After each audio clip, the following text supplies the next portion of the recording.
નમસ્કાર મિત્રો, સ્વાગત છે તમારું આપણી આ યુટ્યુબ ચેનલમાં જેનું નામ છે ગુજરાતી જીકેની જમાવટ.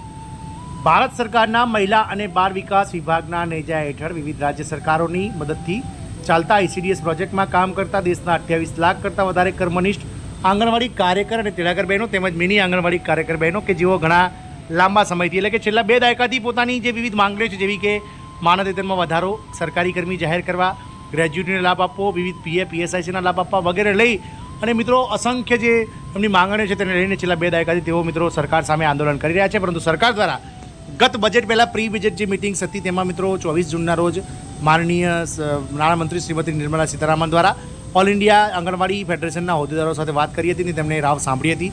તેમણે ક્યાંક ને ક્યાંક એવું આશ્વાસન આપ્યું હતું કે બજેટમાં આની ચર્ચા થશે, પરંતુ બજેટમાં કોઈ પણ જાતની ચર્ચા ન થતાં ફરીથી આ કર્મચારીઓ આંદોલનના મૂડમાં આવ્યા હતા. અને ત્યારબાદ મિત્રો ગત જુલાઈ અને ઓગસ્ટ મહિનાની અંદર જે આંગણવાડી ઓલ ઇન્ડિયા આંગણવાડી યુનિયનના જે રાષ્ટ્રીય લેવલના જે મિત્રો હોદ્દેદારો છે, જે પ્રતિનિધિઓ છે, તેઓ મહિલા અને બાળ વિકાસ વિભાગના કેબિનેટ કક્ષાના મંત્રી શ્રીમતી અન્નપૂર્ણા દેવી અને રાજ્ય કક્ષાના જે મંત્રી છે મિત્રો શ્રીમતી સાવિત્રી ઠાકુર તેમને મળ્યા હતા. તેમને પણ મિત્રો વર્ષ 2018થી જે આ ICDS પ્રોજેક્ટ એ મિત્રો કેન્દ્ર સરકારનો પ્રોજેક્ટ છે અને જેમાં માનદ વેતનનો 60% હિસ્સો કેન્દ્ર સરકાર ચૂકવતી હોય છે. અને આ માનદ વેતન જે 60% કેન્દ્ર સરકાર દ્વારા ચૂકવવામાં આવે છે તેમાં વર્ષ 2018થી કોઈપણ જાતનો વધારો આ બંને કેડરો માટે કરવામાં નથી આવ્યો, જેથી લઈને આ કર્મચારીઓ ઘણા લાંબા સમયથી સરકાર સામે નારાજ છે. અને હાલ આ કર્મચારીઓ મિત્રો આંદોલનના મૂડમાં આવી ગયા છે. તો શું બાળકોના પોષણનું ધ્યાન રાખતી આ બહેનોના આંદોલનનો અંત ક્યારે આવશે અને સરકાર શું આ આંદોલન કરતી કર્મચારી બહેનોના જે મુખ્ય માંગણીઓ છે, પડતર માંગણીઓ, તેને લઈને હાલમાં કોઈ પોઝિટિવ વિચાર કરી રહી છે કે નહીં અને કેટલો પગાર વધારી શકે છે આગામી સમયમાં, તેના વિશે આજના વિડીયોમાં વિગતવાર ચર્ચા કરીએ. તો વિડીયોના અંત સુધી આપ બન્યા રહો અને જો ચેનલમાં તમે નવા છો તો અમારી ચેનલને તમે સબસ્ક્રાઇબ કરી બાજુમાં રહેલું બેલ આઇકોન દબાવી ઓલ નોટિફિકેશન ઓન કરી લો, જેથી કરીને ચેનલ પર મૂકવામાં આવતા વિવિધ ભરતીઓના નોટિફિકેશન, વિવિધ ભરતીઓના પરિણામ, જીકેના વિડીયો અને સરકારી કર્મચારી પેન્શનર્સ યોજનાઓને લગતા પરિપત્રો તમને સરળતાથી ચેનલના માધ્યમથી ઉપલબ્ધ થઈ જાય.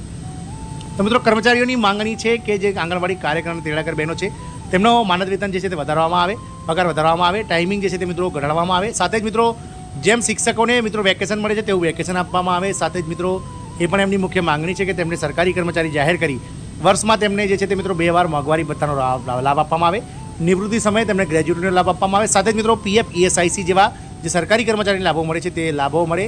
સાથે જ મિત્રો ડ્રેસ સિલાઈના જે પૈસા છે તે વધારવામાં આવે અને આ કર્મચારીઓને ICDS પ્રોજેક્ટ સિવાયની જે અન્ય કામગીરી સરકાર દ્વારા કરવામાં આવે છે તે ન કરવામાં આવે. વિવિધ માંગણીઓ લઈને ઘણા લાંબા સમયથી તેઓ સરકાર સમક્ષ જે છે તે મિત્રો માંગણી કરી રહ્યા છે. ગત ઓગસ્ટ મહિનાની અંદર મિત્રો કેટલાક હોદ્દેદારો જે છે તે મિત્રો કેન્દ્રીય બાળ અને મહિલા અને બાળ વિકાસ મંત્રી અન્નપૂર્ણા દેવીને મળ્યા હતા અને તેમણે મિત્રો પગાર વધારાની વાત કરી. તો તે અન્નપૂર્ણા દેવી જણાવ્યું હતું કે તેમની જે ફાઇલ છે તે મિત્રો હાલ નાણાં વિભાગમાં મંજૂરી માટે મોકલવામાં આવી છે, કારણ કે છેલ્લા 6 વર્ષથી આ માનદ વેતનમાં સરકાર દ્વારા વધારો કરવામાં નથી આવ્યો. કેન્દ્ર સરકારનો 60% હિસ્સો જે છે તે વર્ષ 2018થી 60% જ છે, જ્યારે રાજ્ય સરકારો જે 40% ભાગ આપવાનો હોય છે મિત્રો માનદ વેતનમાં, તે અત્યારે તમામ રાજ્ય સરકારો 100% ઉપર જે છે તે યોગદાન આપી રહી છે. એટલે કે ક્યાંક ને ક્યાંક કેન્દ્ર સરકાર હવે આ વિશે પોઝિટિવ છે અને હાલ નાણાં વિભાગ પાસે આ ફાઇલ જે છે તે મિત્રો મંજૂરી માટે મૂકવામાં આવી છે. આશાઓ એવી સેવાઈ રહી છે કે મિત્રો દિવાળી પહેલાં જે છે તે ફાઇલ મંજૂર થશે અને નાણાં વિભાગ દ્વારા આ કર્મચારીઓની જે પગાર છે તે મિત્રો વધારવામાં આવશે. મિત્રો આશાઓ એવી સેવાઈ રહી છે કે જે હાલમાં જે આંગણવાડી કાર્યકર અને તેડાગર બહેનોને 4,500 રૂપિયા માનદ વેતન જે છે તે મિત્રો 60%ના ધોરણે ચૂકવવામાં આવે છે કેન્દ્ર સરકાર દ્વારા,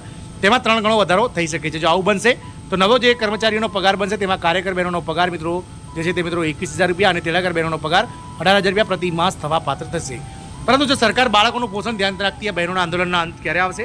તો ગુજરાત સરકાર દ્વારા કુપોષણ મુક્ત રાજ્ય માટે કેટલીક યોજનાઓ અમલમાં મૂકવામાં આવી છે, જે અંતર્ગત આંગણવાડીઓમાં કામગીરી કરવામાં આવતી હતી, પરંતુ કુપોષણની કામગીરી પર વધુ ભાર મૂકી આરોગ્ય વિભાગ દ્વારા એપ્રિલ 2018થી ગુજરાતના તમામ જિલ્લા અને તાલુકા સ્તરે કાર્યરત સામૂહિક આરોગ્ય કેન્દ્ર પર બાલ સેવા કેન્દ્ર CMTC/NRC સેન્ટર કાર્યરત કર્યા છે, જેમાં કુપોષિત બાળક સાથે માતાને પણ યોગ્ય સારવાર આપવાની કામગીરી કરવામાં આવે છે. આ સેન્ટરમાં કુક અને વોર્ડ આયા બહેનની નિમણૂક કરવામાં આવી હતી, જેઓ 7 માસથી લઈને 5 વર્ષના બાળકોને પોષણ એટલે કે ફીડિંગ કરાવવાનું, આપવાનું અને જમાડવાનું કામ કરીએ છીએ. આ કુક વોર્ડ આયા બહેનોને શરૂઆતમાં લગભગ 3500 રૂપિયા આસપાસ વેતન ચૂકવવામાં આવતું હતું. બાદમાં તેમને CMTC/NRCમાંથી અલગ કરીને વર્ષ 2017માં સખી મંડળમાં કે રોજમદાર તરીકે કાર્યરત કરવામાં આવ્યા હતા. ત્યારથી લઈને અત્યાર સુધી તેમને માત્ર 7,500 રૂપિયા માનદ વેતન તરીકે આપવામાં આવે છે.